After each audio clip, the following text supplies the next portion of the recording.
sin derramamiento de sangre, perdón, sin derramamiento de sangre no hay remisión de pecado. Y Cristo murió por nosotros. Esto por sabido lo tenemos, pero tenemos que entender la acción de la muerte del Señor Jesucristo como ministerio, cómo ministra esto a nuestras vidas. Porque sin la muerte del Señor Jesucristo, no solamente era necesario que Él como hombre muriera, Él al morir era 100% humano. La parte, obviamente, la parte espiritual del Señor como Dios no podía morir, Él es eterno. Y sin embargo, hay una separación física y cumple la ley de la muerte. Y el Señor es muerto y sepultado. Nosotros sabemos que la Biblia nos narra que la muerte es el método que Dios ha elegido para separarnos de nuestro espíritu y sujetarnos primeramente a un juicio y luego a destinarnos al lugar a donde pues, a los que es posible llegar, porque la paga del pecado es muerte. Nosotros pecamos. Sin embargo, la muerte del Señor Jesucristo era ilegalmente punible. No sé si alguien entiende lo que quiere decir punible, pero el punible quiere decir punible quiere decir que es algo que es castigable, que se tiene que castigar. Y era ilegalmente punible, es decir, no podía el Señor ser castigado en la muerte, porque la paga del pecado es la muerte, pero el Señor no murió. Y entonces esto nos hace ver que el Señor Jesucristo ilegalmente se sujetó a la muerte. Él dijo, yo pongo mi vida, tengo poder para ponerla y volverla a tomar. Pero nos da un ejemplo la Biblia, que es el de Jonás. Jonás, cuando desobedece a Dios porque él no quiso ir, no quería ir a predicar. Él se plantea el huir y entonces en medio de su aflicción, Jonás se convierte en un tipo de la muerte de Cristo. El mismo Señor Jesucristo les dice a los fariseos que su muerte, eh, que no se les daría otra señal sino la de Jonás, es decir, estar 3 días en en la muerte, en el sepulcro. En el caso de Jonás, él estuvo en un pez, pero el Señor Jesucristo estuvo en la tumba ahí. Y en cierto modo podemos ver qué maravilloso es el estar en este tipo de muerte, porque vemos la oración de Jonás y me pareció maravilloso y cuando la leía, dice, mas yo con voz de alabanza te ofreceré sacrificio. Y yo creo que esa es la voz del Señor Jesucristo cuando estaba yendo hacia la muerte, hacia la sepultura. Y dice, pagaré lo que prometí, las salvaciones de Jehová, y mandó Jehová al pez y vomitó a Jonás en tierra. Pero fíjense en el pasaje, porque dice, mas yo con voz de alabanza te ofrecí sacrificios. El Señor Jesucristo ofreció su vida por nosotros con alegría, con gozo, sabiendo que Él nos iba a salvar. Y para mí es maravilloso entender esto. La resurrección de Cristo es muy importante también porque es el inicio de una nueva creación. Recordemos que cuando Adán pecó, y lo ilustraría yo como con un reloj de arena acostado, ampliamente cuando entra el pecado, se apodera de una gran cantidad de situaciones en el cielo y en la tierra.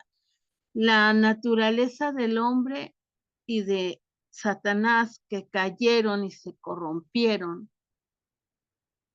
Primero Satanás, luego los ángeles y luego el hombre. Van creando una estela de muerte, de destrucción, de, ¿cómo se dice? De corrupción.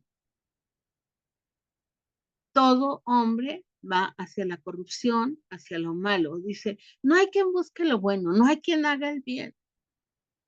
Y entonces vemos que también eso va corrompiendo la creación de manera que empezamos, cuando el Señor hizo el mundo, era un mundo paradisiaco, hermoso, bello, limpio, con una atmósfera, tal vez, como dicen, que había un vapor que regaba la tierra.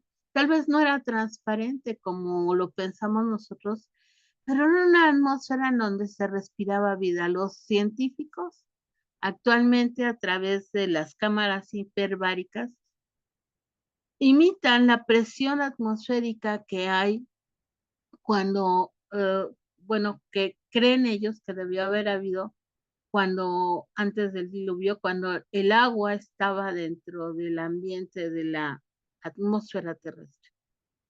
Y esa presión, cuando meten a las personas muy enfermas a esa presión, causa sanidad. Pero todo eso se fue perdiendo, viene el diluvio y todo se va corrompiendo. El instrumento que Dios usó, que fue Noé, se corrompió. De inmediato cayó en borrachera y luego sus hijos, uno de sus hijos en lascivia con su propio padre al pensar mal y el verlo así. Y todo eso se fue arrastrando y fue trayendo que la tierra perdiera su sanidad. El universo se fue corrompiendo y todo llega a un punto de corrupción y de muerte. Cuando Dios, por ejemplo, permite que las zonas de Sodoma y Gomorra se convirtieran en zonas de desastre. Cuando ahí había unas llanuras donde había pasto, había alimento para los animales, se vuelve un desierto salado donde no crece nada. Pero cuando Cristo muere, viene la resurrección y entonces empieza el efecto contrario. Él es el inicio de una nueva creación. Dice la escritura, porque el anhelo ardiente de la creación es aguardar la manifestación de los hijos de Dios. Porque la creación fue sujeta a vanidad, no por su propia voluntad, sino a causa del que la sujetó en esperanza, porque también la creación misma será liberada de la esclavitud y de la corrupción y la libertad, a la libertad gloriosa de los hijos de Dios. Y aquí me voy a detener un poco porque yo quiero que piensen quién somos en este plan. En el plan eterno de Dios, ustedes y yo somos parte de esa regeneración de la creación.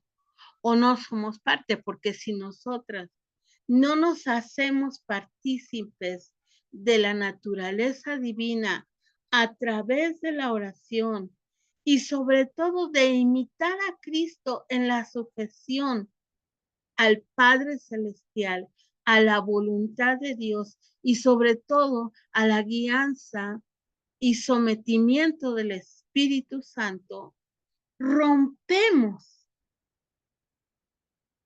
esa cadena que va regenerando, a pesar de que Satanás lucha contra nosotros y se muestra poderoso y nos dice cada vez el mundo está peor y no vas a poder porque la agenda de los que ya lo decidieron así es, pero hay poder en la sangre de Cristo. Mayor está en nosotros que el que está en el mundo. No tenemos que vivir en esa esclavitud. No tenemos que estar sujetos a esa maldición. Somos llamados a la libertad gloriosa de los hijos de Dios. Hemos sido llamadas a ser las esposas, madres, hijas, hermanas, que generen primeramente en la iglesia, que yo siempre les digo que la iglesia empieza en su casa.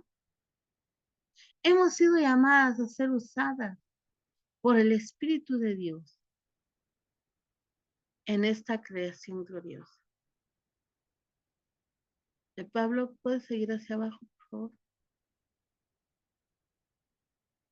Fíjense bien que la resurrección de Cristo vino a ser el principio de esta nueva creación. En nosotros, en nosotras como mujeres, como padres, como transmisoras de la herencia incorruptible de Cristo, que trae la victoria final a la nueva creación.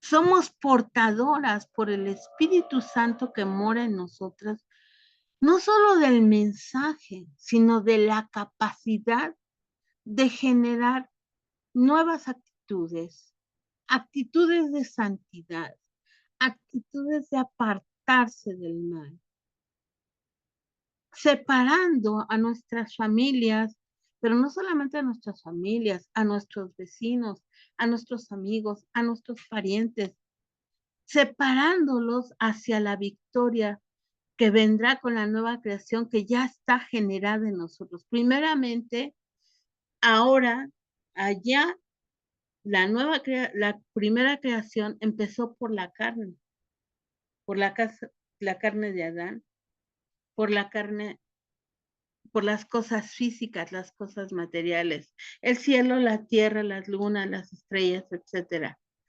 Pero aquí no empieza por la carne, aquí empieza por el espíritu. Jesucristo como humano fue necesariamente recogido en la tierra cuando murió. Pero eso solamente para cumplir la ley que decía la paga del pecado es muerte. Y actualmente Él está sentado a la diestra de Dios. ¿Pero por qué? ¿Por qué Cristo no se quedó Él a predicar aquí? Pues hubiera sido más fácil según nosotros que Él se quedara y siguiera predicando y alcanzara a muchos, y al ver su resurrección, muchos más tal vez se hubieran salvado. Pero fue necesario que Él fuera al cielo a interceder por nosotros, porque humanamente su presencia era limitada. Es decir, Jesús como Dios es eterno y es omnipresente, omnisciente y ¿qué dije? Se me fue. Bueno, Él es Dios, no tiene límites, pero la carne física del Señor Jesucristo resucitado estaba limitada al espacio y al tiempo. No podía estar en dos lugares al mismo tiempo. Pero entonces Él se va al cielo, se sienta al trono de la gracia de Dios y desde ahí envía al Espíritu Santo como si fuera el mismo, a hacernos a nosotros vivir la vida que Él vivió, capacitándonos a través del Espíritu. Si le subes más, por favor, Pablo. Capacitándonos a través del Espíritu Santo para vivir como Él vivió, para andar como Él anduvo. Él así también da lugar desde el cielo a dar los elementos de vida para una única iglesia. Ahora, nosotros a veces decimos, no, pues ese ni cristiano es, aquella pues como que es medio cristiana, no, pero no, porque el Espíritu Santo es uno y nosotros como cristianos somos uno o no lo somos. Cuando nosotros como entes que creamos separación, ya sea dentro de nuestros hogares, dentro de nuestras familias o de nuestras iglesias, por el motivo que sea, no estamos en esa comunión de una iglesia única. No hay dos iglesias. Y tampoco podemos separar nosotros a los demás y decir, este es hermano, esta no es hermana. Decirle a nuestros hijos, no, tú ni cristiano eres, porque si fueras cristiano, no harías esto o lo otro. Y la peor arma que podemos ostentar contra un hijo, contra cualquiera que está tratando de ser cristiano, es reclamarle el que lo sea. No, no todos tenemos la misma fe, en el sentido de que humanamente algunos tenemos fe para más cosas y otros no. Hay quien tiene fe para sanar enfermos, hay quien tiene fe para predicar el evangelio, pero hay hermanos que son muy tímidos y no tienen fe más que para orar tímidamente y decir, bueno, Señor, si tú quieres, pues tú puedes hacerlo. Y no se atreverán nunca a pararse en un vagón del metro a decir, Jesucristo te puede salvar. El otro día alguien me dijo, pues tú lo haces porque eres imprudente. Bueno, ya no lo puedo hacer, pero muchos años lo hice y algunas veces llegaron los policías y me dijeron, la vamos a llevar a la cárcel. Pues llévenme a donde quieran, ¿no? Si tengo que acabar en la cárcel, está bien, pero yo tengo que predicar. Bueno, eso es algo que Dios me dio a mí, pero yo entiendo que no todo el mundo tiene esa capacidad y no porque no pueda, porque si Él quisiera, bueno, más bien si Dios quisiera, también lo levantaba y lo hacía predicar. Pero cada uno en la medida de la fe tenemos que conservar esa unidad. Y si tenemos un hijo que es débil en la carne, porque le gustan los amigos, porque le gusta salir a los antros, aunque no le demos permiso. Para eso está el poder del Espíritu Santo en las madres,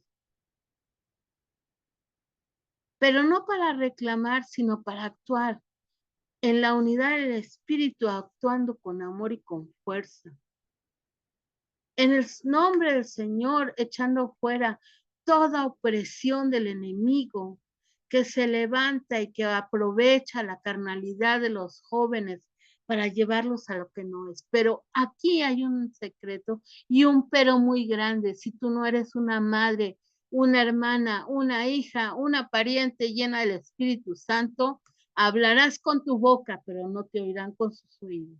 Porque Dios es el único que puede penetrar al corazón del hombre. Y si juzgamos a los que son débiles en la fe, y si en lugar de buscar la unidad y como dice la escritura, restaurarlos con espíritu de mansedumbre, entonces estamos fallando. ¿Cómo le puedo yo explicar a alguien? Recientemente fuimos a una reunión con una hermana y resulta que pues estuvo todo muy bien, nadie hizo nada indebido, pero durante la comida sirvieron cerveza. Y tal vez alguien diría, oye, ¿y eso que es hermana? ¿O cómo crees que es hermana?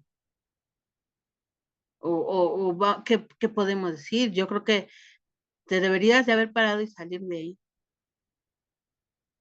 Pero no, no nos paramos y no nos salimos. Simplemente nos concretamos a no tomar y a platicar, en mi caso, con un mesero primero, y después con una familia que se sentó a mi lado y con la que estuve platicando. Una característica es que nadie pudo tomar lo suficiente como para emborracharse, pero sí todos tuvieron la oportunidad, porque estábamos ahí, de oír que Cristo salva. Ya más adelante hablamos con la hermana y le dijimos, es que no es el ejemplo que como cristianos tenemos que dar. Pero ya aparte y a un lado. Pero la oportunidad de que la hermana se santifique y la oportunidad de que los que no son salvos y que no vamos a ver en otro lado se salven, no estaba en nuestra santidad en la casa, sino donde estamos. No quiero decir con esto que ustedes se vayan a las fiestas a donde se tome y se bebe, porque pues eso no es edificante. Pero si ya estamos ahí y la situación se presta, pues vamos a predicar. Vamos a dar testimonio de que somos santos y vamos a dar testimonio de que somos hijos de Dios, pero no juzgando a los demás, sino a- hablándoles con espíritu de mansedumbre, tomando la escritura, pero sobre todo doblando nuestras rodillas, orando con ellos, pidiendo, más que por los problemas, que porque si está triste, que porque se fue a la escuela, que porque perdió una materia, que porque no encuentra trabajo, más que eso vamos a pedir. Señor, llena su vida de ti. Cuando Cristo entra a la vida de la gente, ya no cabe droga, ya no cabe alcohol, ya no cabe televisión, ya no caben TikToks, ya no cabe nada, porque Cristo es el todo del hombre. Y yo les quiero decir hoy, hermanas, necesitamos que Dios llene nuestro corazón de tal manera que rebosemos la presencia de Dios. Y que si la rebosamos, el mundo será contagiado y coadyuvaremos a la instauración del reino de los cielos, que cada vez está más cerca.